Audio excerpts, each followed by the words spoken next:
السلام عليكم. يظهرني ما ثماش شكون ما يعرفش قصة مريم منور والقضية والحكاية اللي صارت توا من 2012، اللي فيها مريم الشاكية برئيس مركز الملاسين اللي هو فيصل الجلاسي. سي فيصل اللي اعتدى عليها لفظيا وجسديا وحط لها المناط وعملية احتجاز حتى وقتها في المركز غاديكا، وصار مسار وقامت مريم بقضية. ومن 2012 لتوا فما تقريبا 12 جلسه، ال 12 جلسه ما يحضرش فيهم بالكل سي فيصل الجلاسي. ما فهمناش علاش. يندرى فيصل اقرب من ابعد بليتو من مريم منور تعيش في فرنسا وتاخذ الطياره وتجي وتحضر كل جلسه. سي فيصل هذايا يسكن وراء المحكمه، المنطقه والمركز وراء المحكمه في السجومي.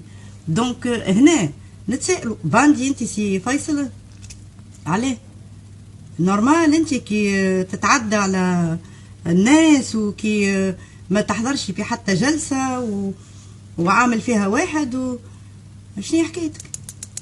ما فهمناش احنا توا، ما فهمناش كي علاش ما تقالوش. اذا كان جا واحد اسمه اي موظف عادي ولا مواطن، اي مواطن عادي يتبعث له استدعاء وما يجيش وما يحضرش المركز ولا المنطقة ولا المحكمة، تتبعث فيه فيسع برقية تفتيش ولا برقية جلب، ويجيبوه بالقوة من السبيطار إذا كانوا بخيوط، ويجيبوه من الدار، يجيبوه حتى في خلعة وفي سامحوني في سليب يخرجوه من داره.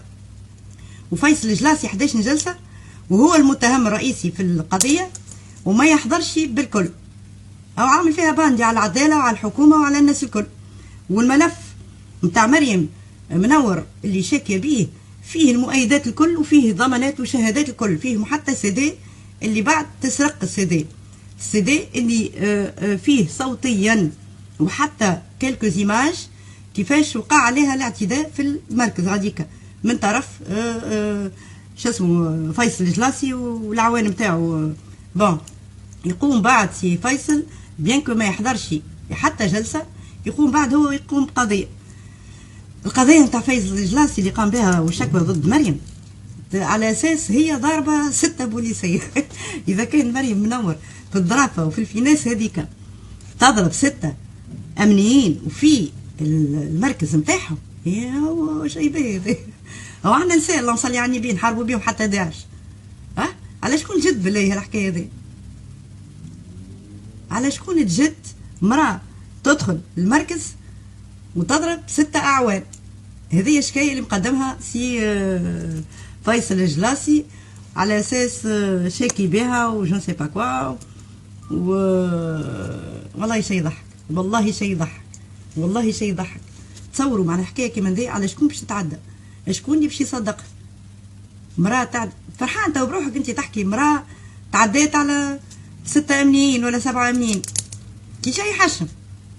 مش معناها مرأة تعدى على 7 أمنيين شيء يحشم.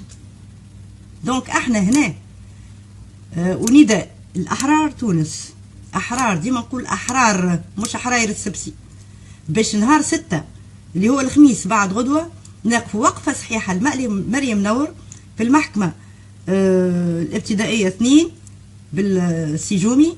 وهذايا باش نهار آخر على خاطر مازالت باش تصير. اليوم صارت المريم، غدوة أنا، بعدو أنت.